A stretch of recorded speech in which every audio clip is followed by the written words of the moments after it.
Let's talk about a consistent way you can go from a freelance copywriter barely having enough assignments to make the money you're looking for to a 7-figure marketing agency with clients who pay, stay, and refer. This is a common way to build a customer list, not a list of prospects, not a bunch of likes, not a bunch of followers, but a customer list. And it's easy for you to implement. I'm Justin Hitt with Ad Briefing's Copywriting Tips. This one insider tip is used with your house list. So you've done a few assignments, you've gathered the names of individuals, their addresses and phone numbers, and they're in your customer relationship management system. How do you keep those prospects warm? How do you get them to choose you for additional assignments? And how do you stay in touch over time in the most cost-effective way possible? Now, I know a lot of freelance copywriters are working for agencies or these boards. I am completely against that. I don't want you to work for a job board. I don't want you to chase assignments. I want you to have a herd of customers on a list that you control, that you can invite back for additional services, that you can get involved in hiring you again and again and again. And this system has to be a way to have a dialogue with these customers so that you can understand what their changing needs are. Now, what's exciting about today is that once you have a list of customers, you can use same audience matching, or you can buy a mailing list, or you can prospect to generate additional leads that you would add to your list. So now your customers are getting materials that get repeat purchases or repeat investments, and people who look like your clients are getting the opportunity to engage in what you have to offer. Now, this simple thing can be done by a small copywriter, or it can be done by a small agency, but it must be done on a regular basis. And I'll be honest right up front, I failed to do this on a regular basis. Now, fortunately, I have done this in the past, and I have a good customer engagements, so I really don't have to be regular about this, but I will guarantee to you it is always better when you're regular, and it's something that I'm constantly working on. And so in my business, the thing that I'm about to talk about here is the From My Desk newsletter. Now, again, what you do in your business will still be a newsletter, but you're going to give it some kind of name that implies a need for regular interaction. So From My Desk newsletter, I'm cleaning up my desk. And again, if you're a freelance copywriter, if you're an in-house copywriter, if you're a marketer, if you're somebody who wants to build a client portfolio, you're going to need to do this way more regularly than I do it. But ultimately, it's the same formula. So it is what's called a prospect newsletter. Now, you don't have to go full blown into the newsletter business, because I don't see a lot of income from the newsletter if you're the copywriter, if you're the marketing agency. What I see is the bigger opportunity there to get new clients, new prospects, and new people with assignments and projects. They're worth a lot more than a newsletter subscription. But when you understand the newsletter model, you can start getting more clients that use paid newsletters. And that, again, is an unlimited supply of copywriting assignments. Every newsletter has sales letters and offers. That's the transition that I was moving to, because I'm in a place in my particular career where I have a strong private client base, and I wasn't chasing new clients. I was attracting clients. And so I didn't quite need to have the prospect newsletter going out at a loss. So I didn't want it to be a marketing piece. So I actually transitioned to the newsletter business only to break even on the newsletters that go out, because that is more profitable over time. But again, it doesn't matter if you're a beginning copywriter. For $1 a connect, you can send a prospect newsletter to people who look like your clients, people who are your clients, and people who should be doing business with you over anybody else. Now, what do you include in your prospect newsletter? Now, I like to put a price on a prospect newsletter. Again, not to make money as a newsletter publisher, but to cover your costs. But here's the little secret. My clients get my paid newsletters for free because it was built into the original rate of the project itself. That newsletter contains success stories from other private clients. So let's say I have 10 private clients and I get a success story every month out of each client. Now, here's the important part. If you're not getting a success for your clients every month, then you're not doing your job. So often I'll have 2 or 3 successes, but they get written up in a case study format that demonstrates how someone just like the reader had a problem that they face, had these pains associated with the problem, they sought out these solutions, and finally they did this action, which it required me as a consultant, me as a copywriter, me as a marketer, to get a specific outcome. You're positioning the decision maker as an expert. Now, again, it's a prospect newsletter, and that's just one element in the newsletter. It's not about teaching the people.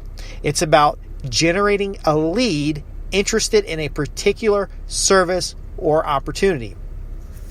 So you're also going to include in the newsletter tips, tricks, and quotes. But again, these are about seeding in their mind the possibility of a benefit, outcome, or result interacting with your organization. You might have new customer birthdays. You might have different calendar activities, so a schedule of events. If you're going to be engaged for a certain week and they can't call in during that time, you put that on the calendar. If you're going to be at a certain trade show or event, you put that on the calendar. This way, the readers of your newsletter get the opportunity to interact with you and to the certain rules and terms that you establish. So let me tell you about this. It's very important.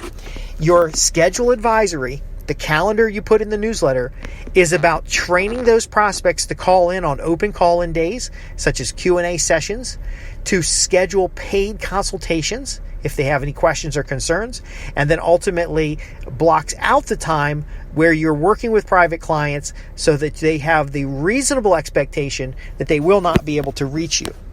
This prospect newsletter may also include puzzles, games, trivia, different things that are fun. And I often get pushback at this point where people say, my customers don't want a fun newsletter. My customers want hard information and ideas and concepts that are going to solve problems in their business. Well, frankly, to be blunt with you, that kind of stuff bores them after a while. So they want to see successes of people like them. They want to hear, they want to have little insights and tips that they can use to make themselves look clever. They ultimately want to have a little break from reality and a little tiny bit of, quizzes are really good. But any interactive element in the newsletter that gets them to raise their hand and contact you gets them in a habit of raising their hand and contacting you. Remember, great marketing is about behavioral modification. It's about serving the self-interest of the buyer and showing them how they can gain more of what they want through doing business with you, how you're the gateway to the outcomes they desire. So every prospect newsletter is going to have some kind of way for asking questions. How do they submit questions? Now, if you are in the paid newsletter business, perhaps you've already got $1 million agency and you want to keep your leads warm, and you want to start building that context for additional sales, and you've got a couple Cub copywriters on staff, you can actually have your Cub copywriters write a paid newsletter.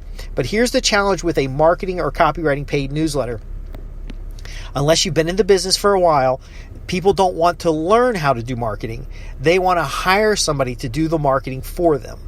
So a paid newsletter will tend to be in specific niches. So in my case, my focus of paid newsletters are career-oriented. So Ad Briefing's copywriting tips, the paid membership site, you get access to content, you get access to back issues, you get access to a newsletter that's a digital-based newsletter, and you get that to promote and improve your career. It's a very nominal fee. It's kind of pays for the maintenance of the website. If I was going to try to make money off that newsletter, I would need to have much, much more as far as value. So I would need to have stock tips or be inside of a specific trade industry where they're not trying to use the marketing insights, but they're trying to make buying decisions. So as a prospect newsletter, you might be thinking, well, I want them to hire me.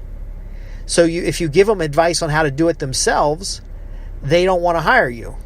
So you're not teaching them, but you need to give them some idea how difficult the work is so that they'll hire an expert. So you want to be thinking about any tips are oriented around making a buying decision. 7 things you need to know before you hire a marketing consultant. Why would you hire a marketing consultant? Those types of things are okay articles as long as you make them specific enough that when somebody reads it, they can say, oh, here are the 15 things I need to look out for when I'm hiring a marketing agency to handle my pay-per-click. Okay, you want to help them make a good buying decision for a specific area in their business. And if you find 12 different areas of the business, you can have 12 issues of a newsletter. Do you see how it works? Now, I mentioned earlier, Ad Briefings is an email newsletter, and From My Desk is a print newsletter. Why have I made a differentiation? And can you simply just do an email newsletter? What I'm discovering is that people get too much email. They're getting volumes of email. They're getting email, social media tweets. They're getting so many distractions. I highly recommend your prospect newsletter. If you're doing copywriting in the real world, if you're meeting clients on Zoom and you're delivering deliverables, you want to have a print newsletter. A print newsletter doesn't have to be sophisticated. It doesn't have to be very long. It reminds me of Ted Nicholas's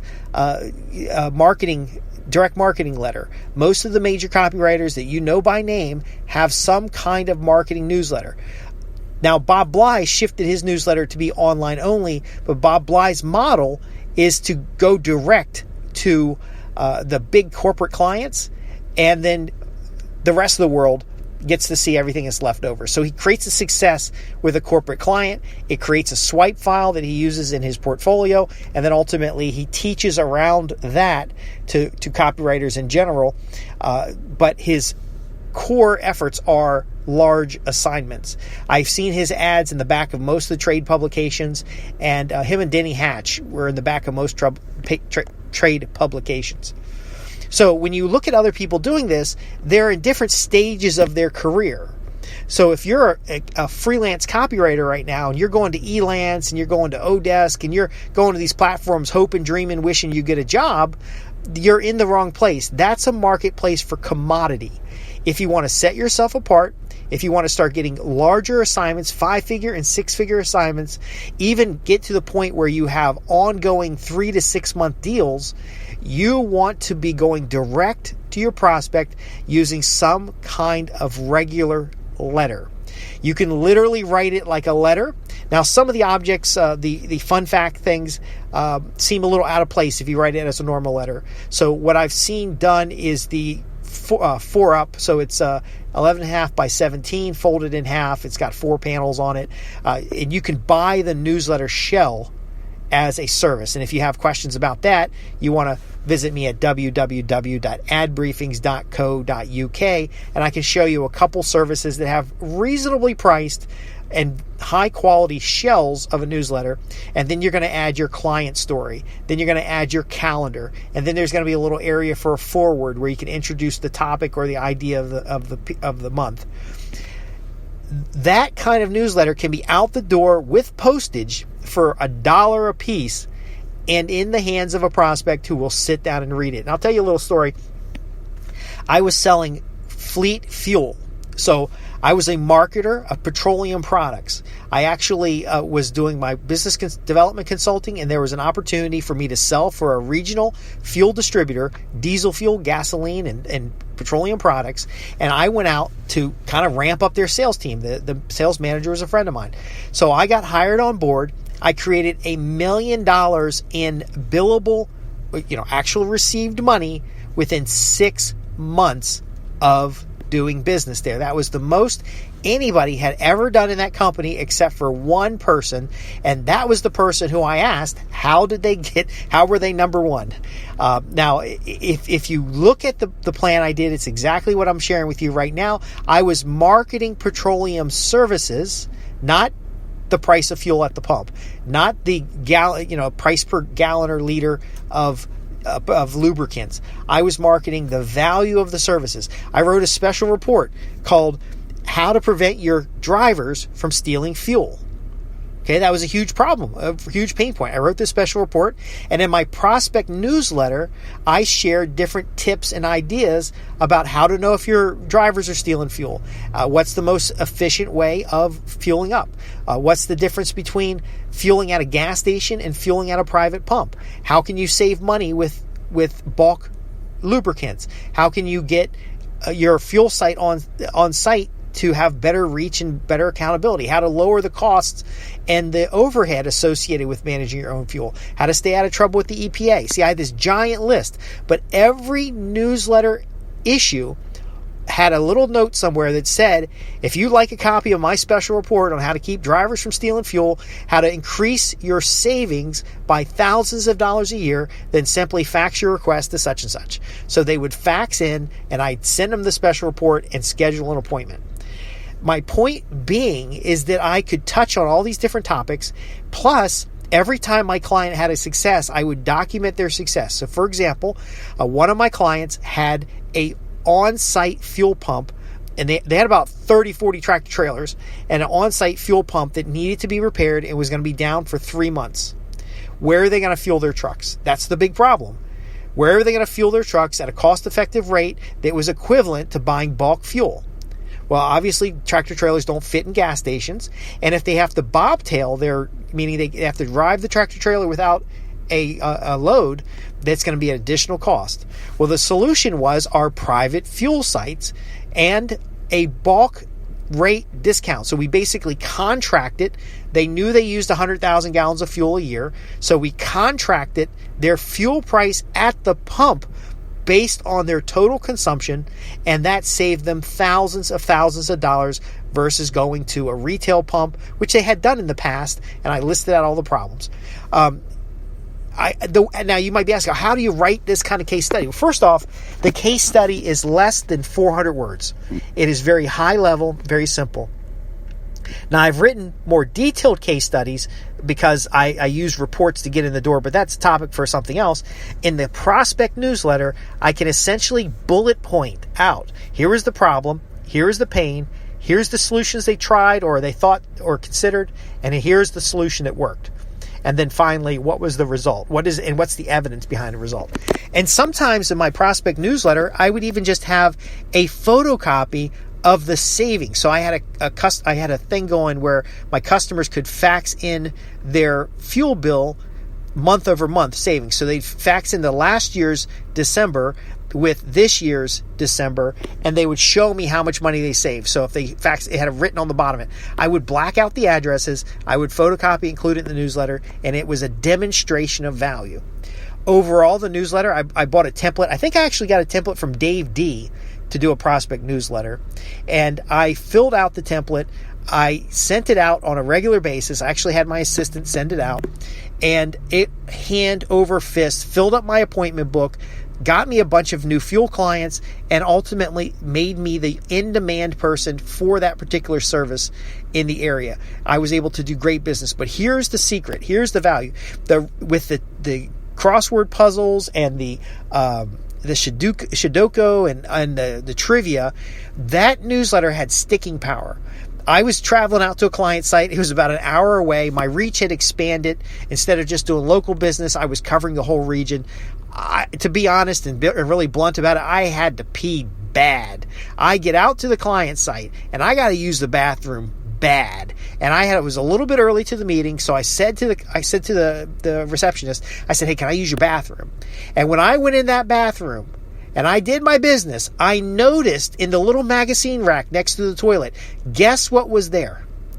Guess what was there? It was my prospect newsletter. Now, it's a little weird because my prospect newsletter has my picture on the front of it, and it says, Justin Hits Prospect Newsletter or something. I don't remember exactly what it was. It's probably Fun Profits and such and such. But point being, my picture is in their bathroom, in the magazine rack, on my prospect newsletter. I picked it up, and it was a prospect newsletter from 4 months prior. That's the sticking power of a prospect newsletter. Now, again, there's a little bit more to a prospect newsletter, especially the timing. You want to build out an editorial calendar. You want to make sure that you're working with a mailing house. I made the mistake of printing a lot of this stuff on my own. when I worked with a mailing house, it almost guaranteed everything's going out on time. You want to produce newsletters in advance. In fact, I have a whole program on the prospect newsletter, and I'd be more than happy to answer your questions relating to it.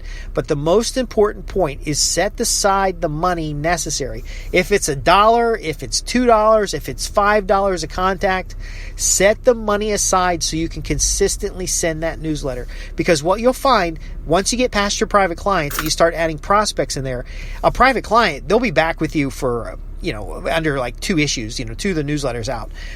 But a prospect, somebody you haven't contacted before, they're going to be probably could be a year, it could be 18 months before they are going to raise their hand and do business with you. It really causes a nice trickle that keeps your appointment book full and keeps your private client list coming and growing. But if you stop, it's like Zig Ziglar's talking about priming that pump.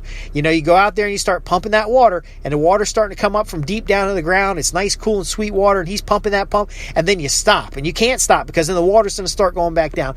Prospect newsletters work the same way. Now, the good news is if you've already written a bunch of articles on your blog and all that, you can recycle a lot of the stuff. And again, there are newsletter templates, but you must plan for on a per prospect basis to set aside the money so that you don't stop doing the newsletter, because I've made that mistake, and I'm telling you, I want you to learn from my mistakes.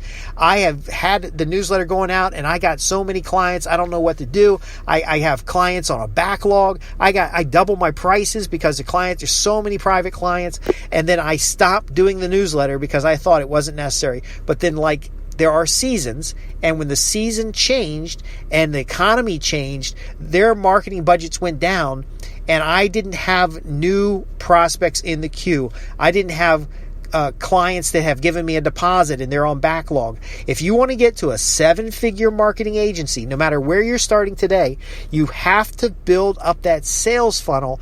The prospect newsletter is the most essential way of doing it, the most valuable, the most consistently measured. It's a great, easy, and fast way to get customers in your funnel, but it's not like the first letter goes out, you're going to have 5 people call you.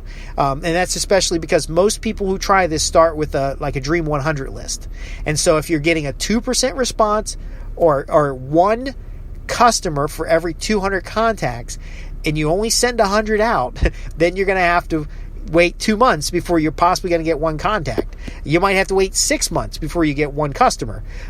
My point being, though, is you don't have to start with 1,500 names or 2,500 names. You could start with 100 names, 200 names, 300 names. If you set aside the money and you stay consistent with it, you will be demonstrating your value to these decision makers. Now, you're going to clean your list up. We could talk about it another time, the list management element of it. You are going to clean your list up. You're going to figure out which decision makers say yes more often. You're going to find more of the best high-value, profitable customers. But again, that's a topic for another episode.